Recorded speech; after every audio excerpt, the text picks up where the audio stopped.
Hi, my name is Mark Speed. I'm the president of the College Band Directors National Association and director of bands at Clemson University. And I'm James Weaver, the Director of Performing Arts and Sports for the National Federation of State High School Associations. And together we are co-chairs of the Performing Arts Aerosol Study at the University of Colorado Boulder and the University of Maryland. This short video will describe the protocols developed in the study to mitigate transmission of the coronavirus during indoor music rehearsals. While there is no such thing as zero risk in any human activity, these protocols will reduce the chance of virus transmission between musicians. So far, with millions of students who have already been rehearsing in school music programs, there have been no known cases of spread within music activities when all of the mitigations are employed. And we do want to stress that these mitigations must all be used. These recommendations are not a menu of choices from which to pick. For a full accounting of the science behind the study, please visit the website linked below. Okay, let's get to it. First of all, you must mask the person and mask the instrument.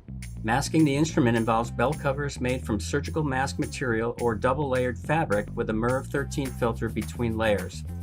The surgical mask material works well on woodwind instruments with small bells. These bell covers catch up to 98% of aerosols coming from the bells. For the musician, use surgical masks with a slit or mask designed to accommodate a mouthpiece. Although it may seem counterintuitive to have a mask with a hole in it, these masks are designed to catch any aerosol which could contain the virus if that person is unknowingly infected. This allows it to be caught from escaping from the nose and large droplets emitted from around the mouthpiece. Musicians must get used to not speaking unless they use a normal, well-fitted mask. They can switch back and forth when not playing. Aerosol production is increased when speaking.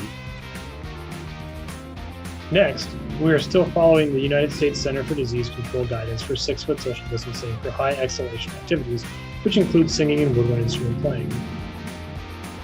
At this time, we continue to recommend a 30-minute rehearsal period when indoors and a 60-minute period outdoors. This is designed to limit the amount of aerosol that can accumulate.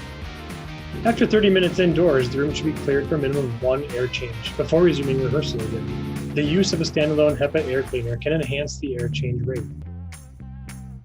When possible, rehearsals should be held outdoors, but doors can be open or windows cracked to increase ventilation in the indoor rehearsal space. Standard air change rates in modern buildings is around 3 per hour, which is a suggested minimum. It would be better if the facilities personnel can increase the HVAC system air change rate and try to get the maximum amount of outside air from the HVAC system. Some HVAC systems can and should use HEPA filters when possible. And finally, continue to use good hygiene with frequent hand washing, disinfecting wipes, etc.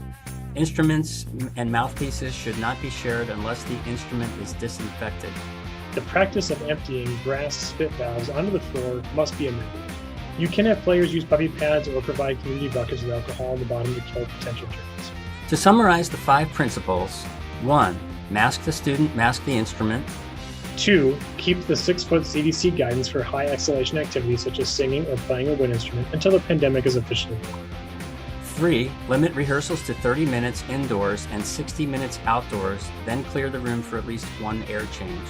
4. Outdoors is best, but indoors, increase air change rates through the HVAC system or standalone HEPA air filters. And last, hygiene is still important.